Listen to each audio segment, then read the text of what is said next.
Hi అండి. శనగపప్పు సొరకాయ కర్రీ అయితే ఇలా చేయండి. దీనికోసం అయితే శనగపప్పు ఒక కప్పు కడుక్కొని మంచిగా కుక్కర్లో వేసుకోవాలి. టమాటో, పచ్చిమిర్చి, సొరకాయ ముక్కలు, అలాగే పసుపు, ఉప్పు, కరివేపాకు వేసేసుకొని తగినన్ని వాటర్ కూడా పోసుకోవాలి. 1 స్పూన్ సాంబార్ పౌడర్, అలాగే 1 స్పూన్ ధనియాల పౌడరు, 2 రెమ్మల చింతపండు కూడా వేస్తున్నాను నేను. సాంబార్ పొడి వేయటం వల్ల టేస్ట్ అనేది బాగుంటుంది. ఇదంతా ఒకసారి బాగా మిక్స్ చేసుకొని 3 విజిల్లు వచ్చే వరకు అయితే ఉడికించుకోవాలి. ఇలా ఉడికిన పప్పుని మెత్తగా నలపకూడదు. ఈ విధంగా నలిపేసుకొని కావాలంటే కొన్ని వాటర్ యాడ్ చేసుకోవాలి. నేనైతే వేడి నీళ్ళు పోసాను.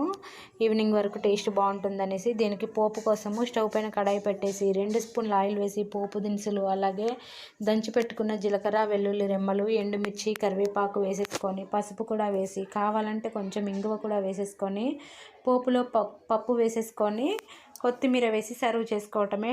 హెల్త్కి అయితే చాలా మంచిది. ఒకసారి అయితే ట్రై చేయండి.